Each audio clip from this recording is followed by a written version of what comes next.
Welcome to Vlogmas Day 15 here on Making Things with String. My name is Kate, and thank you for joining me again today. I thought she was going to be able to sit quietly beside me, but apparently vlogging is scary. Yes, welcome. Thank you. It's nice to see you again. I hope everybody's doing well. Let's get started first, as we typically do, with some footage of my Vista Fade Advent Calendar by Hugh Loco. I'll show you me opening up today's skein. The colorway today is called Curacao, I think, if I'm pronouncing that correctly. Yeah, and so it's very beautiful as per usual. And you should be able to see you know, all of the existing colorways that we've opened up, just tucked away in their little boxes so far. So I'm really loving the fade and the transitions and the different colors that are showing up in this calendar so far. So next up is our beer countdown box, our beer countdown calendar.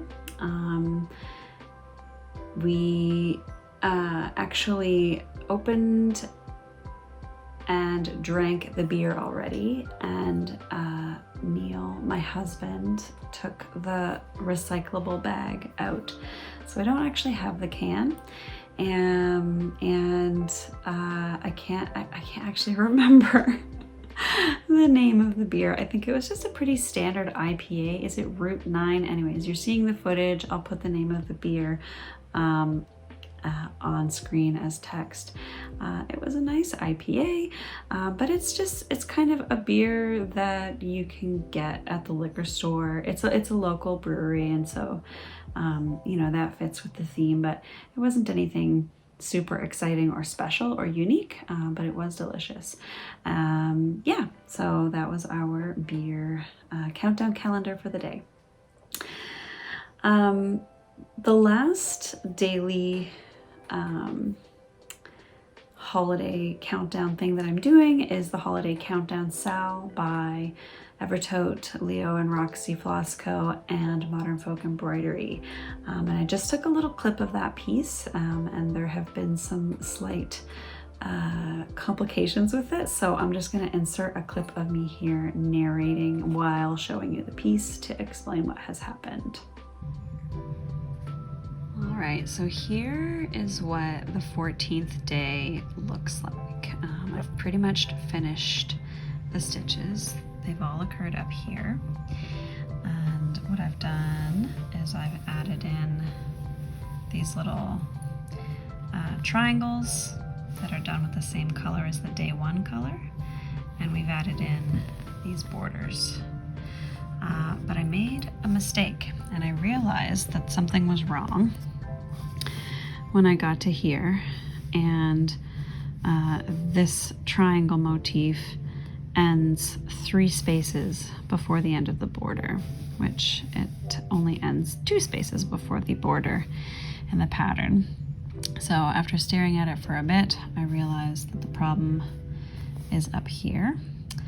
For some reason, when I started this border, I started it 1 stitch to the left of where I should have started it, and then I ended it where I should have ended it. So this whole thing is 1 stitch longer than it should be. But then when I started this little motif here, I counted it from the beginning of this border, which is shifted to the left by 1.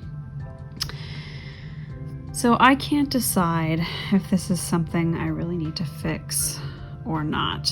I could probably fudge this for the rest of the pattern, but I'm not sure if that's going to make things look misaligned.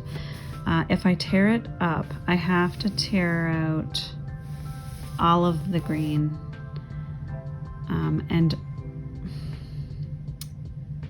probably at least a few stitches over here and over here. So it's a lot of tearing back. So I'm not going to do that tonight. I'm going to wait until I've had some time to think about it and maybe get some feedback from you. But yeah, what do you think? What would you do? What would you do here? Would you tear that all out? Ay, ay, ay. Anyway, the colors are looking great. Oh, also yesterday I forgot to put in this bottom border. You might have noticed that, but yeah, now that's it. And it's done correctly, so I don't need to redo it, which is great. But yeah, this is how it's looking, and let me know if you have any thoughts or whatever about this mistake I made. So yeah, I'm gonna have to let that sink in, let it percolate a little bit in my mind and decide what I actually want to do. I'm leaning towards pulling it out and restitching it correctly, but I do really want to keep up with the daily stitching. So other options are just trying to make it work. It's only one stitch shifted, so maybe it won't be a big deal. And then another option is to, going forward, stitch it correctly. And then afterwards, after the countdown is done, go back and restitch just those parts that I would need to pull out. That is appealing to me, but I worry that it leaves more room for me to mess up because I'll be having to remember and like shift the chart mentally in my head. So I don't know if that will work or not. Anyways, that's really unfortunate. I think I'm gonna leave it for tonight though, because I still haven't had any time to stitch on my turtle today. So I think for the rest of tonight, after I'm done editing my video, I will get some turtle stitching in. And so tomorrow's update will include sort of 2 days of turtle stitching, whatever I get done tonight and what I get done tomorrow. Right, so that's all that I have for today. Let me know in the comments what you think about my little blunder, and I'll see you tomorrow. Bye-bye.